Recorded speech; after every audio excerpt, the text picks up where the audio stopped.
नमस्कार। आप देख रहे हैं BQ प्राइम हिंदी और ये है IPO अड्डा। और हमारे साथ आज जो कंपनी है वो फेड बैंक फाइनेंशियल सर्विसेज है, जो कि एक सब्सिडरी है फेडरल बैंक की। ये बेसिकली एक NBFC है। इसका IPO जो है नवंबर 22 को खुल रहा है और नवंबर 24 को बंद होगा। और 133 से 140 रुपए का प्राइस बैंड है ये। फ्रेश इशू है लगभग 600 करोड़ का। और OFS है लगभग 490 करोड़ का। इसमें जो सेलिंग शेयर होल्डर्स हैं वो फेडरल बैंक है जो कि प्रमोटर है, और ट्रू नॉर्थ जो कि प्राइवेट इक्विटी है। मेरे साथ आज हैं Anul Kathuri, managing director and CEO Federal Fed Bank Financial Service के। मिस्टर कटोरी, धन्यवाद आज BQ प्राइम हिंदी से बात करने के लिए। मैं IPO से आने से पहले आपसे एक बात पूछना चाहता हूं, क्योंकि जो RBI का जो सर्कुलर है वो काफी NBFCs को इम्पैक्ट करता है, और आप भी एक NBFC है जिसका एक्सपोजर है अनसिक्योर्ड लोन्स को। तो किस तरह का इम्पैक्ट है आपके ऊपर इसका, और आप इसको कैसे देखते हैं? आ, नमस्कार। ये कल जो आरबीआई का सर्कुलर आया है, आ, वो अनसेक्योर्ड लेंडिंग में जो इंक्रीज हुआ है उसको एड्रेस करता है। ओके।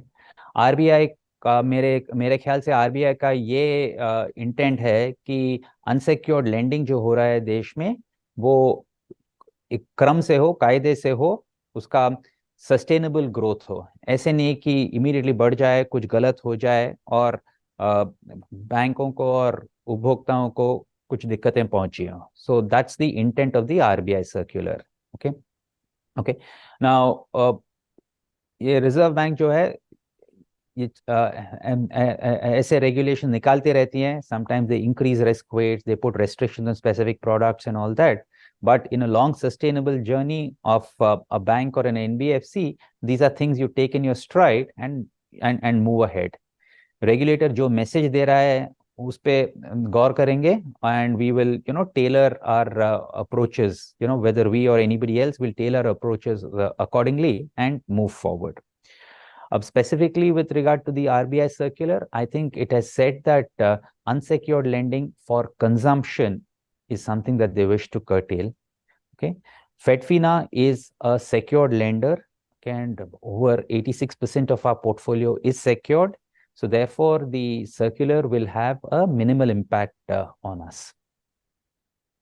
ये बताइए कि इससे प्रोडक्ट प्रोफाइल या ऑफरिंग में कोई चेंजेस आएंगे NBFC एज ए सेक्टर को, और आपकी तरफ से भी क्या प्रोफाइलिंग, प्रोडक्ट प्रोफाइल चेंज हो जाएगा जिस तरह से आप ऑफर करते हैं आज के डेट में प्रोडक्ट्स? वैसे चाहे चाहे वो सिक्योर्ड लोन हो अगेंस्ट मॉर्गेज, या गोल्ड, या फिर अनसिक्योर्ड हो, वो वो जो बायस होता है कि हायर ग्रोथ मिले अनसिक्योर्ड से, और वो क्या वो चेंज होगा अभी, वो जो मेंटालिटी है NBFCs की? Nice. So the lending system in the country, NBFCs or banks, they cater to the needs of the customer. Okay, and the customer need is what really drives, the demand for specific products. Okay, जिनके घर हो, they prefer to mortgage their property and take loans at a lower rate than an unsecured loan. जिनके पास property नहीं होती है, वो unsecured loan लेते हैं और ज्यादा ब्याज भरते हैं उसके लिए।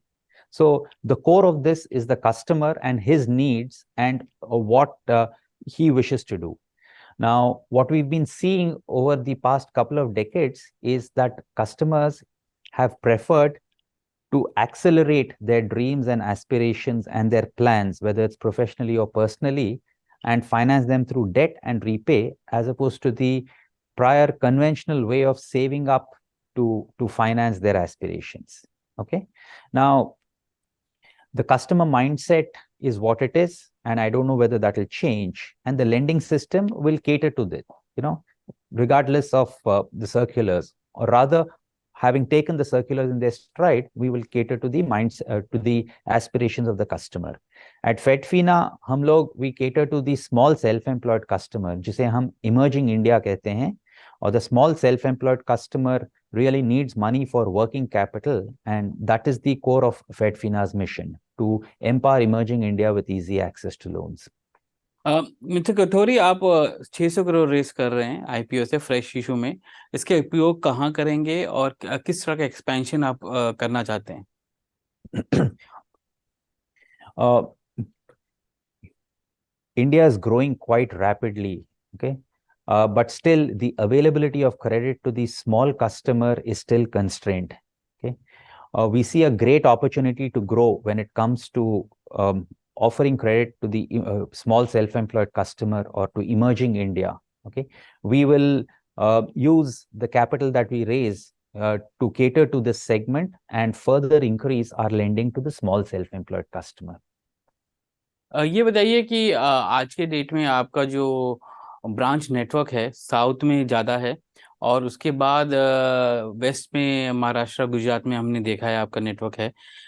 आगे जाते हुए आप कौन कौन से स्टेट्स में आप पेनिट्रेशन देख रहे हैं, कहाँ कहाँ अपॉर्चुनिटीज दिख रही हैं आपको? हम देश के 16 राष्ट्रों में हमारे हमारे ब्रांच हैं, ओके? हम ब्रांच लगातार खोलते रहे हैं पिछले 5 सालों में। 2018 में हमारे 120 ब्रांच थे और अब मार्च 23 में हमारे 575 ब्रांच हो गए हैं। तो हर साल जब हम अपना एनुअल प्लानिंग करते हैं, हम देखते हैं कि कहाँ अपॉर्चुनिटी है और कहाँ ब्रांच खोलने हैं हमें। We are a pan India player. देश के हर कोने में हमारी प्रोडक्ट की डिमांड है। सो इसलिए हम हर साल थोड़े थोड़े ब्रांच खोलेंगे और हर साल ये निर्णय लेंगे कि उस साल हम कहाँ खोलें। आपने, अगर मैं आपका नेट इंटरेस्ट मार्जिन देखूं तो 8.9% है FY23 में। इसमें बढ़त की उम्मीद है या रेगुलेटरी चैलेंजेस की वजह से वो स्टेबल ही रहेगा? So, on a long-term basis, okay, NBFCs make consistent kind of returns, okay? So there are times when the margins go up, the times when margins come down, okay? We saw that in 2 years of COVID where there were credit costs, so there was a squeeze, okay? And there are other times of prosperity when margins are a little better. So yeah, these things keep coming and going, but on a through the cycle basis, I think if you're serving a genuine customer need, okay, which in our instance is catering to the needs of the small self-employed customer, then the margins will take care of themselves. नहीं, मेरा सवाल इसलिए था क्योंकि अब तक आप private company थे, अब आप पब्लिक में आएंगे, तो पब्लिक में आएंगे तो स्क्रूटनी में भी आएंगे, आपके मार्जिन्स स्क्रूटनी में आएंगे, तो इसलिए मैं पूछ रहा था कि मार्जिन्स इसी लेवल पर रहेंगे या ऊपर जाने की उम्मीद है? So पिछले 4 साल तो हर साल मार्जिन्स बढ़ते ही रहे हैं and they are reasonably kind of sticky at these levels. आगे क्या होगा वो देखेंगे, पर उम्मीद है कि हम ऐसे ही चलते रहें।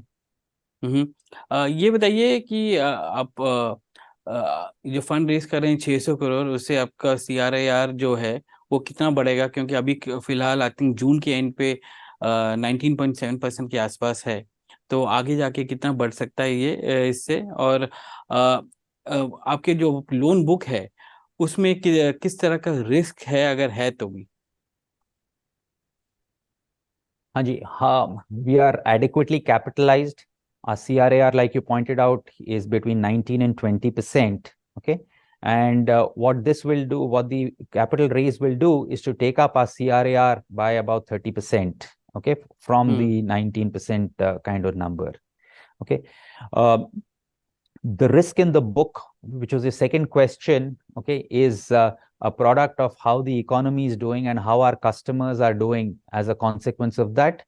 And in the post-COVID environment, the economy is doing well. The small self-employed customer sees avenues for growth. And so therefore, I think we are in a good place now. मेरा आखिरी सवाल आपसे ये है कि आप एक ऐसे सेगमेंट को करते हैं जो कि एस्पिरेशनल है, एंटरप्रेन्योरियल है। इस सेगमेंट में आपने किस तरह का ग्रोथ देखा है, और क्या इस सेगमेंट में आप कुछ पेन पॉइंट्स भी देख रहे हैं? क्योंकि ग्लोबल क्लाइमेट या इन्वेस्टिंग क्लाइमेट भी थोड़ा चेंज हो रहा है, कॉम्पिटिटिव प्रेशर भी बढ़ रहा है, और जो कंसोलिडेशन हो रहा है ऑफ लार्जर प्लेयर्स, क्या वो इनको इम्पैक्ट कर रहा है? क्योंकि आप अगर वहां पर उस कैटेगरी को आप सर्व करते हैं, तो इमर्जिंग इंडिया जिसको आप कह रहे हैं, तो आपको वहां पर कुछ पेन पॉइंट्स दिख रहे हैं, या कोई it's is the momentum very good in that segment? ये छोटा कस्टमर जो है देश में, ही इज सिग्निफिकेंटली अंडरसर्व्ड। उनके जो लोन चाहिए होते हैं वो मिलते नहीं है, और it is estimated that less than a quarter of the demand actually is catered to. Baki, it just goes a begging. There is nobody who offers loans to 3 out of 4 customers who actually need it. Okay, and these are all customers who are in good businesses and trying to earn their keep for their family and to make their lives. Now the opportunity is vast. The only thing is that we need to fix the gap between intent and execution. The small self-employed customers business continues, and it's irrespective of what is happening in the world at large, geopolitical tensions or anything else. What he's part of the local ecosystem, and what he's looking for is somebody to lend to him so that he can conduct his business at a higher level of efficiency. I see an immense amount of opportunity in lending to this segment, and all the players put together are not yet catering to the demand of this segment, 3/4 of which is simply going uncatered to. Okay, so that's my take on this segment. इसमें इस segment में आपको touch points, personal touch points के through आप ज्यादा loan भेजते हैं, या ऑनलाइन भी है? और ऑनलाइन के लिए आपका क्या स्ट्रैटेजी है यहाँ पर? ये कस्टमर जो है, to interact with him and to originate the loan and to understand his situation, there needs to be a huge amount of personal connection. Okay, because you need to understand the different businesses of each individual customer and tailor a loan to his specific requirement. But once the customer is on board, the interaction happens online. In fact, 40% of our customers only interact with us and transact with us online at this point in time. Okay, but the first interaction, when it comes to meeting the customer and understanding his situation, it necessarily needs to be offline. Yeah. Secretary, आज BQ prime Hindi से बात करने के लिए धन्यवाद। आपका IPO जो खुल रहा है नवंबर 22 को, वो 133 और 140 के बीच में है, और आप 600 करोड़ फ्रेश इशू उठा रहे हैं, और ओएफएस ऑफ 492.3 करोड़। और ये कंपनी का जो मार्केट कैप है, implied market cap 5165 crore on the upper end of the price band. धन्यवाद आज आईपीओ अड्डा में आने के लिए। Thank you. धन्यवाद।